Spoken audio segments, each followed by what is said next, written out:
Hello everybody, and welcome back to part 4 of the environment workflow. If you haven't seen the other 3 parts of the interior, exterior, go ahead and do so. Just so you can head over to World of Level Design, or you can find me on YouTube at World of Level Design. And at this section I'm going to cover a quick workflow of the terrain that I'm going to build in my environment. And it's going to include little hills in the front where the character will be able to walk, and the section around it of the cliffs where to block off the character from walking past that certain point. So right now I'm just going to cover the front section where the character will be able to walk around. And creating terrains in Hammer is extremely simple. You just create a simple brush of the section where the terrain will go, and then you go in the Face Edit Sheet.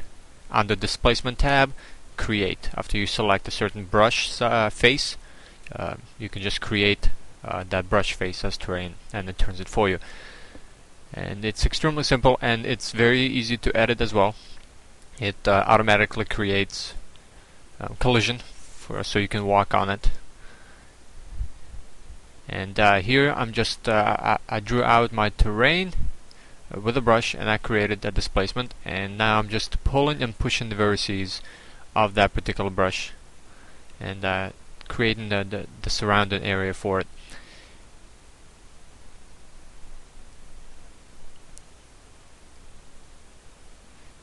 Again, I also, what I do when I work on terrain, when you go under the displacement pane geometry properties, you can raise or lower the specific vertices on your terrain.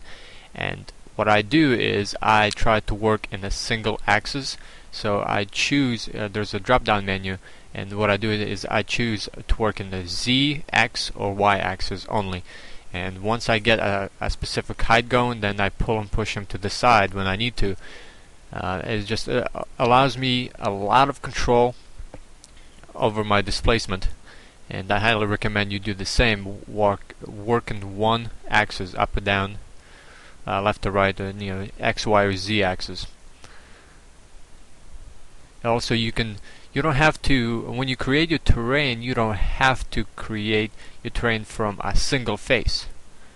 You can create your displacement from multiple faces of that brush, and the faces that you have not selected, the hammer just gets rid of them. They disappear. And another thing I want to mention is leaks. Terrain does not block leaks, so you have to make the terrain part of the world, and you have to surround your terrain with other brushes.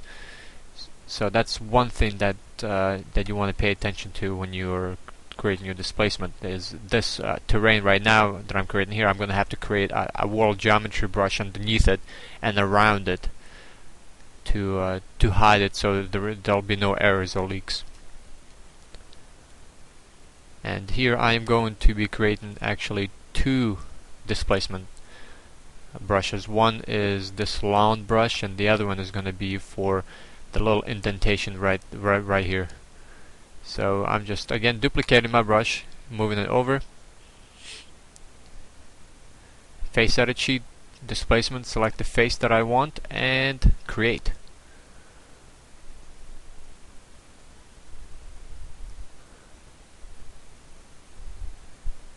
Then under Paint, Geometry, I just select that, and I can raise or lower my brushes. And the way I do that is you click on the raise and lower effect, and then you press left or right mouse button to raise or lower. Right mouse button to raise, and left mouse button to lower your displacement. You can change your brush size, you can change your strength of the brush. It's simple and it's intuitive, and I like how simple it is. I really do. You don't get much of control as you do, let's say, in Unreal Engine, but the displacement in Hammer is extremely simple, and I really enjoy using it.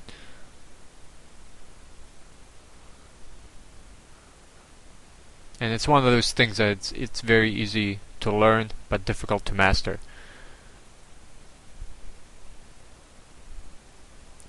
And here I am applying a smooth effect on it, where it averages all the vertices around and just smoothes everything out so you don't have any hard edges. Also paying close attention to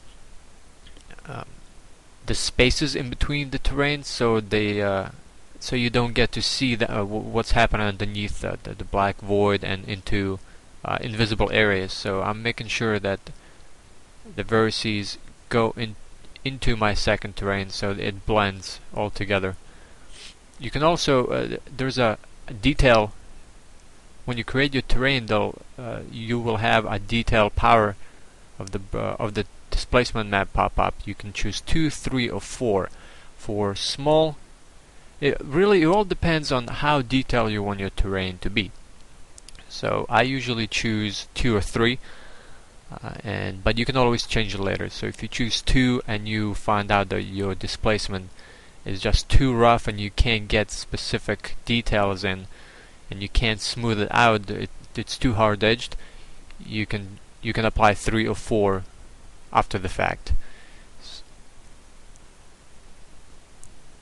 So here I'm just again working on in just one axis, and I'm pushing it to the side here. In this case it's y-axis, and I'm just pushing those vertices into the wall geometry so they blend in, and we don't have any seams and don't have any invisible spaces in between the displacement and wall geometry brush.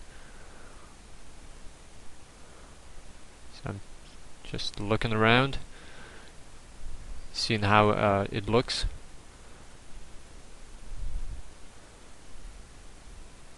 And later we'll apply blend texture to it so we can paint in alpha.